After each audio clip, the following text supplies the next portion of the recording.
하나님의 말씀 봅니다. 고린도전서 제7장 1절부터 7절에 이르는 말씀입니다. 고린도전서 제7장 1절부터입니다. 7절까지. 너희가 쓴 문제에 대하여 말하면 남자가 여자를 가까이 아니함이 좋으나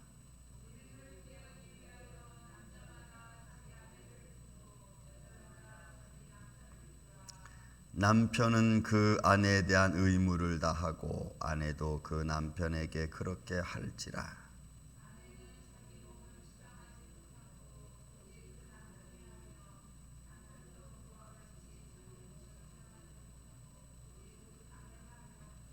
서로 분방하지 말라. 다만 기도할 틈을 얻기 위하여 합의상 얼마 동안은 하되 다시 합하라.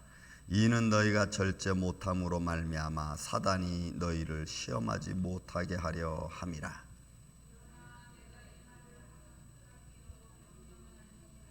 나는 모든 사람이 나와 같기를 원하노라. 그러나 각각 하나님께 받은 자기의 은사가 있으니 이 사람은 이러하고 저 사람은 저러하니라. 아멘. 자, 5장부터 시작되어진 5장, 6장, 7장까지 오늘 본문의 말씀까지 음행에 관한 것. 사실 이 음행이라는 것은 근본이 죄로부터 시작되어진 거죠. 그것은 원래 것에 대한 마음이 이탈하는 것을 말합니다. 그러니까 본래의 마음에서 이탈된 것을 이 음행이라고 합니다. 그래서 우리가 하나님께 대한 본래의 마음, 본심이 이탈된 것을 말합니다. 그러니까 이 우상 숭배는 하나님을 향한 마음에서 떨어져 나간 것이고 하나님을 향한 마음이 이제는 없어진 것을 말합니다. 근데 이것이 음행에 연관된 거라면 아내와 남편에 대한 마음, 원래의 마음이죠. 사랑하는 원래의 마음이 없어진 것을 말하는 겁니다. 그래서 다른 것에 정신을 팔고 다른 것에 마음을 두는 그런 것을 말하는 겁니다.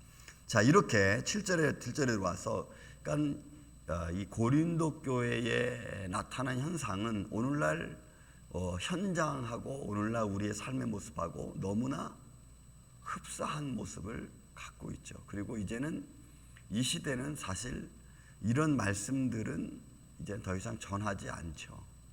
그냥 마음으로만 갖고 있고 그냥 어떤 형식적으로만 있는 도덕적인 윤리로만 생각하고 있지 이것이 얼마나 큰 문제를 야기시키고 오늘날 얼마나 많은 사람들의 마음속에 이런 음행의 마음으로 이미 점철되어져 있는가에 대해서는 사실 잘 이제는 거론하지 않습니다.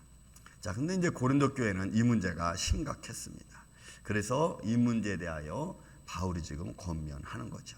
너에게 쓴 문제에 대하여 말하면 남자가 여자를 가까이 아니함이 좋으나 원래는 여러분 아담이 먼저 창조되고 살다가 하나님께서 독초하는 것이 좋지 않으니 여러분 그것은 하나님의 어떤 사랑에 근거하죠. 생육하고 번성하라고 하는 하나님의 근본적인 사랑에 근거한 말씀입니다. 그런데 사단은 여러분 제가 늘 말하지만 하나님이 가장 아름답고 가장 좋고 가장 기쁘게 창조해 놓은 것을 죄가 그것을 다 뒤집어 엎어버리고 말았어요.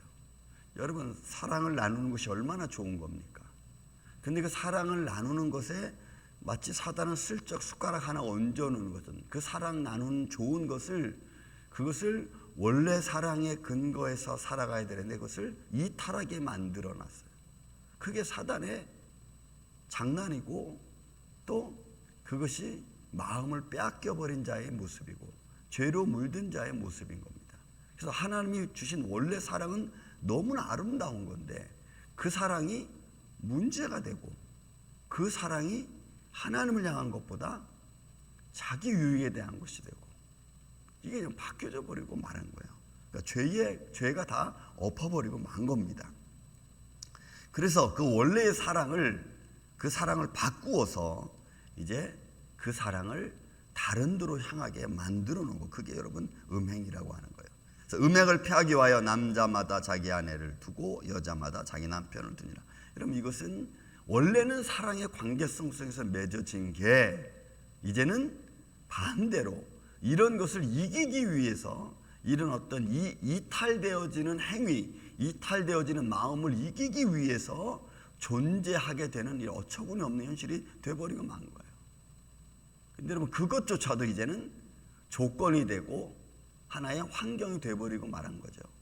그러니까 여러분 서로 사랑하는 사람이 결혼하고 서로 사랑하는 사람이 결혼하면 나는 너희, 너는 나의 뭐 이런 것으로 하나가 되어야 되는데 이제 그렇지 못한 겁니다. 근데 바울은 원래의 것을 말하는 거죠. 남자마다 자기 아내를 두고 여자마다 자기 남편을 두라. 이것은 이제 음행, 이탈된 마음을 잡기 위함이고 또 하나는 자기의 본성. 이 본성은 원래 아름답고 좋은 건데 이것도 죄로 물들어서 결국은 나쁘게 된 거죠. 죄로 물들어 버린 그 마음을 잡기 위해서 도덕적이든 윤리적이든 잘 잡아가기 위해서 이제 서로 결혼이라는 것이 주어진 거고 또 음행을 피하기 위해서 주어진 것입니다. 그래서 남편은 그의 아내에 대한 의무를 다하고 아내도 그 남편에 대한 그렇게 할지니라. 여러분 오늘날은 이제 이게 너무나 약해졌죠. 자기 욕망대로, 자기 뜻대로, 자기가 원하는 대로 갖고 그 자기가 원하는 대로 행동하는 것 이렇게 여러분 바뀌어져 버리고 말았어요. 여러분 여기에 대해서 오늘날 세상은 더 이상 할 말이 없죠. 교회도 이런 말을 이제는 더 이상 못합니다. 왜냐하면 세상이 다 그렇게 흘러가고 있는데 그렇게 말한들 누가 듣겠습니까? 안 듣죠. 세상은 이미 그렇게 됐고 그렇게 되어져 버린 세상이 하나님 말씀은 이제 귀뚱으로도 듣지 않습니다. 근데 원래는 이 말씀으로 우리가 살아가려고 애쓰는 거죠. 여러분 이런 마음 하나만 갖고 살아가는 것만으로도 우리가 얼마나 많은 영적인 싸움과 육적인 싸움을 하고 생각의 갈등과 또 생각에 나오는 많은 생각과 마음들을 우리가 붙잡고 있습니까? 이겨나가는 거죠 다. 왜? 하나님의 말씀이 이러하니까 이런 말씀대로 가려고 애를 쓰는 거죠. 이게 절대 가치죠. 그러나 세상에서는 이런 절대 가치를 더 이상 용납하지 않잖아요. 여러분 용납하지 않잖아요.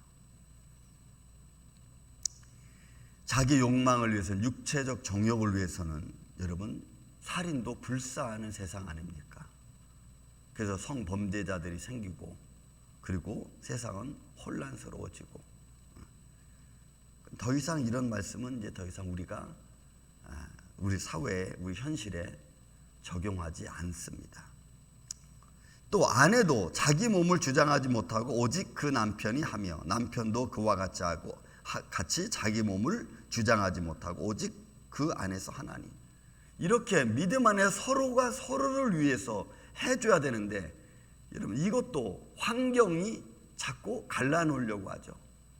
환경의 요소들이 이런 좋은 관계를 맺어가려고 하는 것도 못하게 만드는 요소들이 너무너무 많아 우리 주위에. 또 그런 것도 이겨나가는 것도 또 우리가 믿음의 삶이죠. 그러니 여러분 온전한 사랑을 이루는 것이 얼마나 힘들고 얼마나 어렵습니까? 내 안에서 내가 남편을 향하여 내 온정성을 다하고 또 아내는 남편을 위해서 온정성을 다하고 서로가 서로를 위해서 서로 부족한 부분들을 채워가고 이런 마음을 갖고 살아가는 게 이제는 힘든 세상이 됐다. 또 그렇게 막 살아가고 있는 것에 누가 왈가불가 할 수 없는 시대가 돼버리고 말았잖아요. 그러니 내가 내 몸을 주장하기 전에 남편이 내 몸을 주장하고 또 남편의 몸은 아내가 주장하는데 여러분 우리가 알다시피 오늘 세상은 다 깨져버리고 말았습니다. 그래도 우리 믿음의 사람들은 믿음의 마음을 갖고 믿음의 어떤 내 마음을 내 삶을 믿음으로 다스리려고 하는 그런 마음 자체가 벌써 세상과 싸우는 거고 세상의 정욕과 안목의 정욕과 육신의 이생의 자랑과 싸우는 겁니다. 여러분 그런 마음 하나만 갖고 있어도 우리는 세상과 싸우는 거예요. 왜? 세상은 그렇게 못하게 하니까. 여러분, 하나님이 아름다움을 줬습니다. 여인의 아름다움을 줬고 남자의 아름다움을 줬습니다. 여러분, 이 아름다움은 하나님이 주신 겁니다. 근데 이 아름다움이 욕망이 됐고 또 아름다움을 가지려고 하는 욕심이 됐어요. 남자는 여자를, 여자는 남자를, 때로는 남자가 남자를. 이게 여러분 엉망진창이 돼버리고 말았어요. 그래서 하나님을 향한 온전한 마음 갖지 못하게 하는 거예요. 5절에도 말합니다. 서로 분방하지 말라. 다만 기도할 틈을 얻기 위하여 합의상 얼마 동안은 다시 하되 다시 합하라. 이는 너희가 절제 못함으로 말미암아 사단이 너희를 시험하지 못하게 하려 함이라. 이러면 이건 베드로전서 3장 7절에도 같은 말하고 있어요.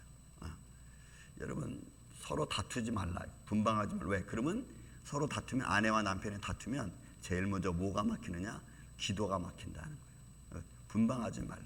절제하지 못함이라. 이거는 이 인생이 살아가면서 갖는 많은 삶의 요소들 속에서 이 마음의 이 정욕의 문제 또는 이 음란의 문제, 음행의 문제들이 사실 우리를 얼마나 괴롭히고 그리고 그것이 우리의 삶 속에 얼마나 치명적인 약점을 주는지, 여러분, 이게 세상이 우리가 뭐 많은 뉴스를 통해서 듣고 있지 않겠어요?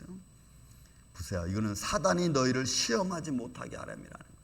그러니 여러분, 우리가 한 가정을 잘 지키고 또 자손들을 잘 지키게 하는 것도 여러분 사단을 이기는 방법인 줄로 믿습니다. 믿음으로 지켜가는 것도, 이것도 우리가 사단과 영적인 싸움이고 육적인 싸움이에요. 근데 이게 얼마나 오늘날 세상은 다 무너지고 말아요. 또 그뿐만이 아닙니다, 여러분. 이 고린도 교회나 이 아덴 이런 데서는, 아프로디테 신전에서는, 이런 구약에서는 어떤 일이 있었냐면은, 구약에서는 성막에 봉사하는 여인들이 있었습니다. 아마 그게 전례가 돼서인지 모르지만 구약에서 성전에 봉사하는 여인들이 있었는데, 여러분 우리가 사무엘 상에 보면은 엘리의 아들들이 어떻게 했어요? 성전에 봉사하는 여인들을 그냥 음행했잖아요. 나중에는 하나님께 죽임을 당했잖아요.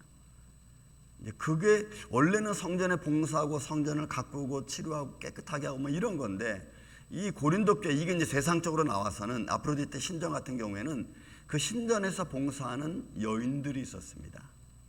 근데 그 여인들은 그 아프로디테 신전의 그 축제일이 일주일간 되는데, 일주일간 축제가 막 이루어지다가 맨 마지막 날에는 그 제사장과 그 다음에 그 무리들과 그에 가까이 제물을 많이 드린 사람들과 음행하는, 그 성전에서 성전을 지키고 청소한 여인들이 마치 창기와 같이 음행의 축제로 나중에는 바뀌어버리고 말아요. 맨 끝에는 다.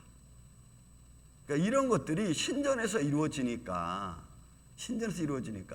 일반 사람들의 생활은 그야말로 뭐 이게 난무한 거죠.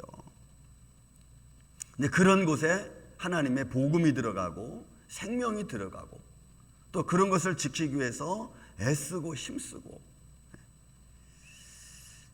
여러분 세상은 우리 힘으로 이제 더 이상 막을 수 없습니다.